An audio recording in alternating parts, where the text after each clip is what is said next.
د لغمان والي د یاد ولایت له ژورنالستانو څخه غوښتنه وکړه چې ملي او د لغمان ګټو ته په کتو د خپل فعالیتونه لا ښه تنظیم کړي.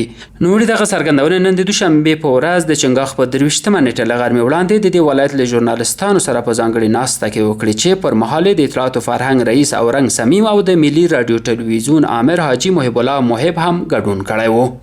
لومړی د ولایت مقام ویاند اسدالله دولزي د لغمان د رسنیو په اړه هر اړخیزه معلومات د لغمان والي سره شریک کړل. نوموړي وویل د ولایت مقام د رسنیو او اړیکو دفتر د ټولو رسنیو او ژورنالستانو سره ښې اړیکې او همغږي لري او پر وخت ورسره معلومات شریکوي. ورپسې د ژورنالستانو په استازولۍ د اطلاعات او فرهنګ رئیس اورنګ سمیم د لغمان د ټولو رسنیو د وضعیت په اړه هر اړخیزه معلومات د لغمان والي سره شریک کړل. هغه ویل په لغمان ولایت کې یوه دولتي او 4 خصوصي رسنۍ په فعالیت بوختې دي چې ټولې د اطلاعات او فرهنګ وزارت سره ثبت او راجستر دي او په قانوني ډول خپل فعالیتونه ترسره کوي. په ورته مهال لغمان والي رحمت الله یارمل د راغلو ژورنالستانو څخه مننه وکړه چې د خپلو رسنیو له لارې د ولایت ولسونو ته رښتینی معلومات رسوي. نوموړي وویل رسنۍ د حکومت څلورمه قوه ده او په ټولنه کې د لوی مسؤلیت لرونکې ده چې دوی دا مسؤلیت باید په ژورنالیستیک ډګر کې په خپل شکل ثابت کړي. هغه وویل خپله هم د ژورنالیزم د کورنۍ غړی پاتې شوی او په دې برخه کې یې له بېلابېلو رسنیو سره کار کړی.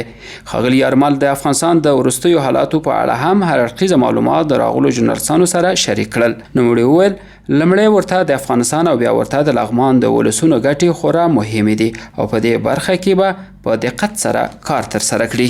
نوموړي د دې ولایت له ژورنالستانو څخه غوښتنه وکړه چې ملي او د لغمان ګټو ته په کتو د خپلو فعالیتونو ته دوام ورکړي. د لغمان والي ژورنالستانو ته ډاډ ورکړ چې د دوی ستونزو حل کې به ورسره کاملا همکاري کوي او هڅه دې وشي چې د فساد مخنیوي او ښې حکومتوالۍ پیاوړتیا لپاره تحقیقي ګزارشونه ترتیب شي.